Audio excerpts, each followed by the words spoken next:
بسم اللہ الرحمن الرحیم نحمدہ ونصلی ونسلم علی رسولہ الکریم اما بعد۔ معزز سامعین اکرام، السلام علیکم ورحمۃ اللہ وبرکاتہ۔ وعلیکم السلام ورحمۃ اللہ وبرکاتہ۔ آقائے نامدار حضور رحمۃ للعالمین سرور کون و مکان صلی اللہ تعالی علیہ وآلہ وسلم کے 1500 سالہ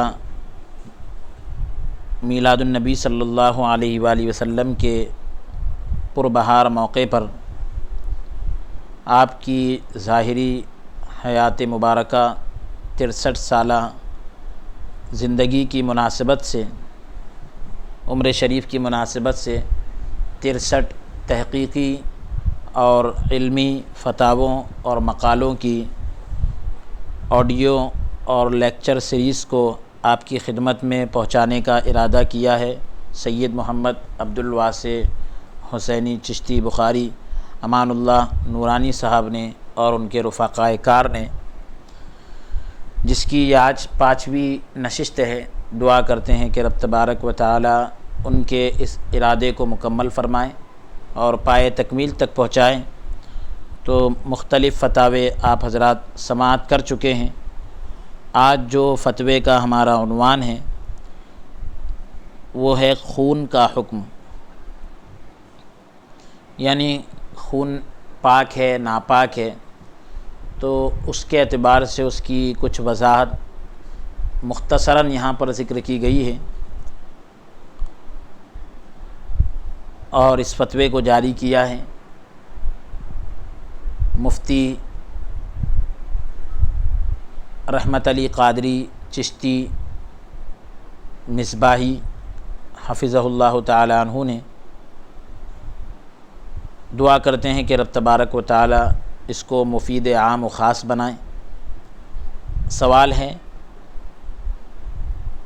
حضرات علماء کیا فرماتے ہیں خون کے نجس یعنی ناپاک ہونے میں قرآن و احادیث کی روشنی میں مسئلہ واضح فرمائیں، نوازش ہوگی۔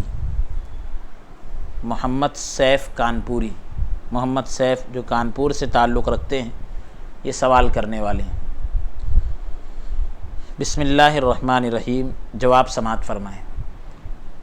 بہنے والا خون نجس اور ناپاک ہے، یعنی اگر کسی کے جسم سے خون نکلے اور ایسی جگہ تک بہے جس کا دھونا وضو یا غسل میں واجب ہے تو وضو ٹوٹ جائے گا۔ پھر سے سماعت کریں۔ اگر کسی کے جسم سے خون نکلے اور ایسی جگہ تک بہہ کر چلا جائے جس جگہ کا دھونا وضو یا غسل میں واجب ہے تو وضو ٹوٹ جائے گا۔ بڑی نازک بات ہے جی، کہ اگر منہ سے جیسے خون نکل کر اگر حلق میں جاتا ہے تو وضو نہیں ٹوٹے گا، کیونکہ حلق کا دھونا وضو اور غسل میں واجب نہیں۔ حلق کا دھونا پیٹ میں چلا جاتا ہے یا اندر کہیں کوئی رگ کے کٹ جانے سے، پھٹ جانے سے، پھوٹ جانے سے اگر وہ خون نکل کر دوسری جگہ جائے گا تو وضو نہیں ٹوٹے گا، کیونکہ اس حصے کا دھونا وضو اور غسل میں فرض نہیں۔ جس حصے کا دھونا وضو میں یا پھر غسل میں واجب ہے، ایسے حصے تک اگر خون بہہ کر جائے گا تو آپ کا جو ہے یعنی وضو ٹوٹے گا، ورنہ نہیں ٹوٹے گا۔ ناک سے کسی کی نکسیر ہے، نکسیر سے اب خون نکل کے یہاں آیا مونچھوں کی طرف یا ہونٹ کی طرف تو وضو ٹوٹے گا، لیکن اگر وہ پھوٹ کر اگر آپ لیٹے ہوئے اندر کی طرف گیا تو وضو نہیں ٹوٹے گا۔ شرط کیا ہے؟ ایسی جگہ خون بہہ کر جائے جس کا وضو یا غسل میں دھونا فرض ہے۔ اور اگر خون نکلا مگر اپنی جگہ سے، مگر یہ جو بات بیان کی جا رہی ہے یہ قرآن کی آیت سے ہے یا حدیث شریف سے؟ اس کا حوالہ دیا جا رہا ہے یا آگے حوالے دیے؟ یہ سورہ انعام کی آیت مبارکہ بھی آگے آ رہی ہے، دم مسفوح۔ تو اگر خون نکلا مگر اپنی جگہ سے نہیں بہا تو وضو نہیں ٹوٹے گا۔ بہنے والے خون کے نجس یعنی ناپاک ہونے پر کتاب اور سنت یعنی قرآن اور حدیث میں صراحت یعنی وضاحت موجود ہے۔ اللہ تعالیٰ کا ارشاد ہے قل لا اجد فيما اوحي الي محرما على طاعم يطعمه الا ان يكون میتة او دما مسفوحا او لحم خنزير فإنه رجس او فسقا اهل لغير الله به فمن اضطر غیر باغ ولا عاد فإن ربك غفور رحیم۔ سورہ انعام آیت نمبر 145۔ اے نبی صلی اللہ علیہ وسلم، آپ فرما دیجئے کہ میں اس وحی میں جو مجھے پہنچی ہے کسی چیز کو کھانے والے پر حرام نہیں پاتا جو اسے کھائے، مگر یہ کہ وہ مردار ہو یا بہتا ہوا خون یا سور کا گوشت، کہ وہ ناپاک ہے۔ یعنی جو چیزیں ہیں قرآن کریم کے اندر حضور پاک علیہ الصلوۃ والسلام فرما رہے ہیں، یعنی حضور علیہ الصلوۃ والسلام سے فرمایا جا رہا ہے اے نبی آپ فرما دیجئے کہ میں اس وحی میں جو مجھے پہنچی ہے کسی چیز کو کھانے والے پر حرام نہیں پاتا جو اسے کھائے۔ ہاں، اب حلال چیزیں سبھی ہیں، جو حرام چیزیں تھیں اس لیے ان کو ذکر کر دیا۔ تو کیا ہے حرام چیزیں؟ مردار، بہتا ہوا خون، سور کا گوشت، کہ وہ ناپاک ہے، یا وہ جانور جس پر اللہ کے سوا کسی اور کا نام پکارا گیا ہو، پھر جو بھوک سے بے اختیار ہو جائے ایسی حالت میں کہ نہ بغاوت کرنے والا اور نہ حد سے گزرنے والا ہو۔ یعنی جو بھوک سے بے اختیار ہو جائے، یعنی ایسا لگ رہا ہے کہ اب وہ اگر یہ نہیں کھائے گا تو مر جائے گا، ایسی حالت میں نہ بغاوت کرنے والا اور نہ حد سے گزرنے والا، یعنی قرآن کے حکم کو توڑنے والا نہ ہو اور جتنا حکم ہو اس سے آگے بڑھنے والا نہ ہو۔ مطلب یہ ہے کہ جان بچانا فرض ہے، اس کو ایک لقمہ دو لقمے سے جب جان بچ جاتی ہے تو ایسی صورت میں اگر وہ پیٹ بھر کر کھائے گا تو وہ بغاوت کر رہے ہیں، حد سے آگے بڑھ رہے ہیں۔ تو تیرا رب بخشنے والا مہربان ہے، یعنی اس نے جو لقمہ دو لقمہ جان بچانے کے لیے حرام کھایا، اللہ تعالیٰ اس کو معاف فرمانے والا ہے۔ حرام تو حرام ہے، گناہ ہے جو بھی ہے، اب اس نے اگر اللہ کے حکم سے ہی کھایا ہے، اللہ کے فرمان کے مطابق، تو اللہ اس کو معاف کر دے گا۔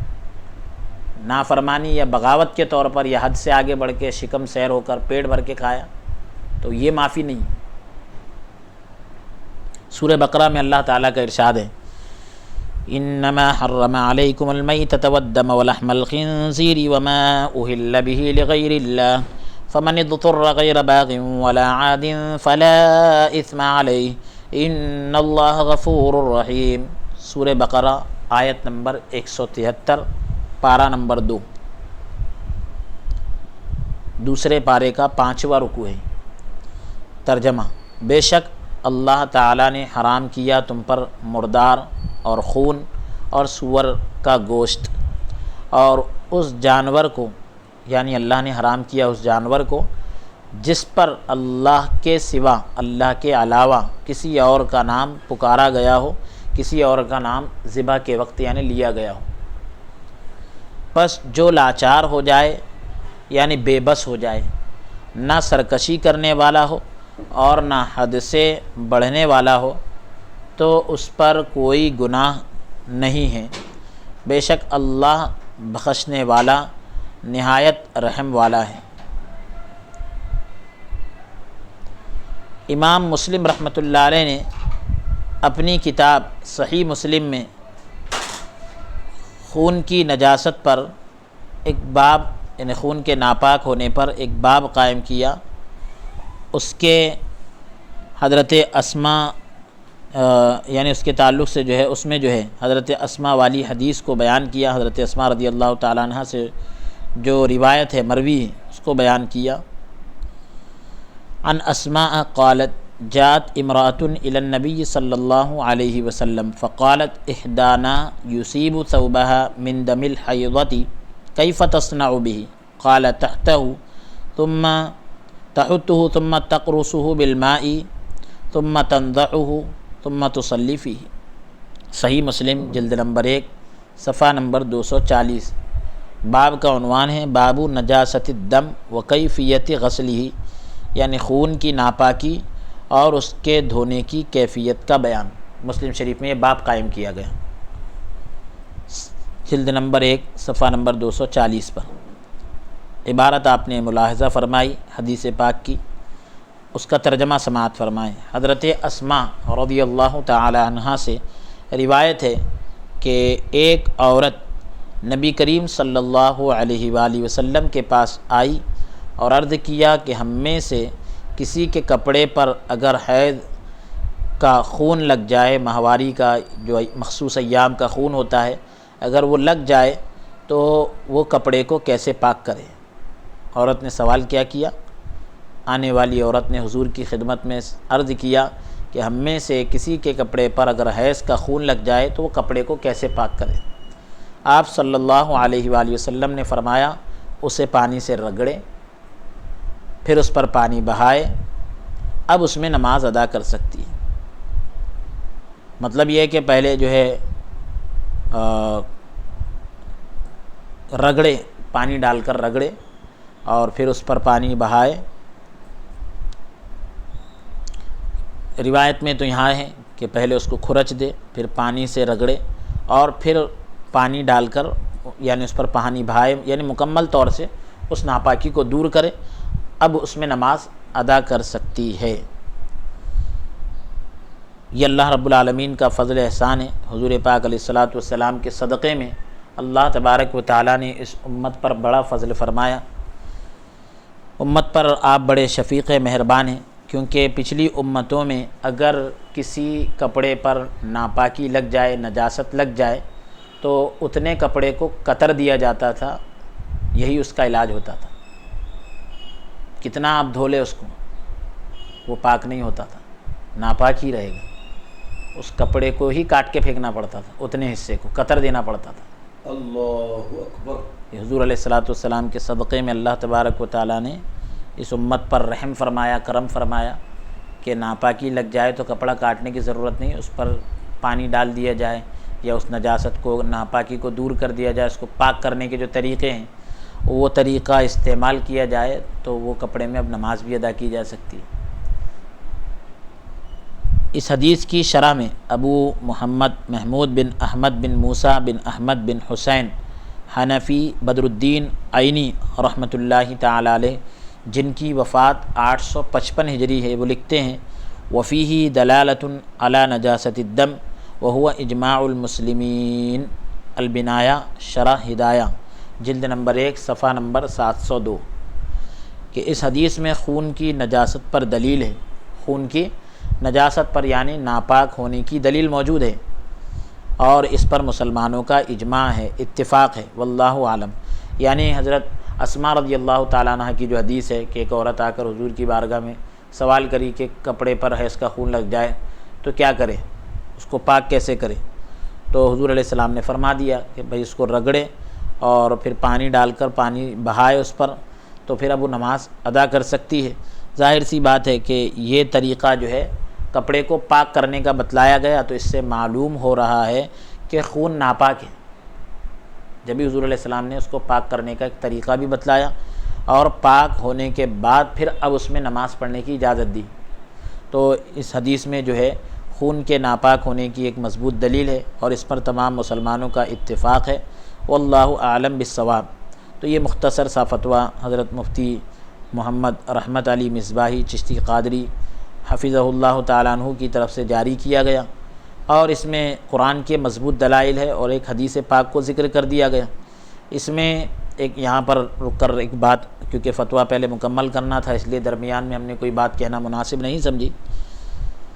بہت سے حضرات جو ہے غیر اللہ کا نام جس پر پکارا گیا ہو وہ حرام ہے، اس چیز کو سامنے رکھ کر اس آیت کو دلیل بنا کر یہ کہتے ہیں کہ ایصال ثواب کا جو کھانا ہے وہ حرام ہے، کیونکہ اس کی نسبت جو ہے غیر اللہ کی طرف ہو جاتی ہے۔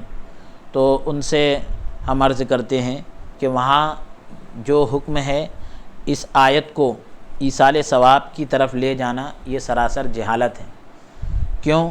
وجہ اس کی یہ ہے کہ ایصال ثواب ایک الگ چیز ہے اور غیر اللہ کے نام پر کوئی چیز ذبح کرنا یہ الگ چیز ہے۔ یہ جو آیت مبارکہ میں جن جانوروں کے اور جو گوشت کے حرام ہونے کی بات ہے، بتوں کے نام پر وہ لوگ جانوروں کو ذبح کرتے تھے، لات اور عزیٰ، یعنی بسم اللہ اللہ اکبر کہنے کی بجائے وہ لوگ بسم اللہ والعزیٰ کہہ کر جانور کی گردن پر چھری چلاتے تھے، جس کی وجہ سے وہ جانور حرام ہوتا ہے۔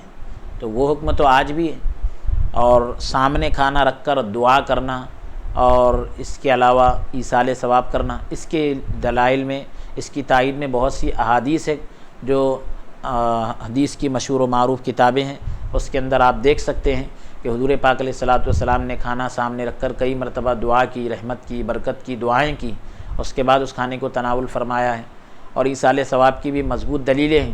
تو وہ کھانا جو سامنے رکھ کر جس پر دعا پڑی جائے وہ برکت والا ہوتا ہے، نہ کہ حرام ہوتا ہے۔ اللہ کا نام جس کھانے پر لیا جائے وہ کھانا کیسے حرام ہوگا؟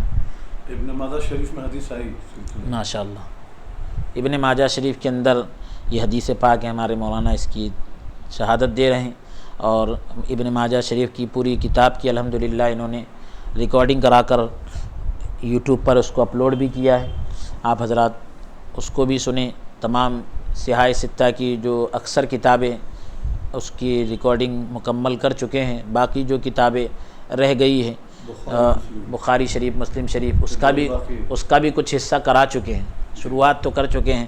ہم دعا کرتے ہیں کہ رب تبارک و تعالیٰ اس کو تکمیل تک پہنچائے، اور یہ جو 63 علمی نشستوں کا بیڑا اٹھایا ہے اور ارادہ کیا ہے، ہم دعا کرتے ہیں کہ رب تبارک و تعالیٰ اس میں بھی کامیابی عطا فرمائے، دونوں جہاں کی نعمتوں سے، برکتوں سے ان کو اور ان کے تمام جتنے بھی رفقائے کار ہیں، محبین، متوسلین ہیں، پروردگار عالم سبھی کو اجر عظیم عطا فرمائیں، دارین کی سعادتوں سے مالا مال فرمائیں اور اخلاص عطا فرمائیں، اور جتنے بھی لوگ تعاون کر رہے ہیں مولا تبارک و تعالیٰ سبھی کو اجر عظیم عطا فرمائیں، آمین۔ وصلی اللہ تعالی وسلم علی خیر خلقہ سیدنا و نبینا محمد وعلی آلہ واصحابہ وازواجہ وذریاتہ واہل بیتہ اجمعین برحمتک یا ارحم الراحمین والحمد للہ رب العالمین۔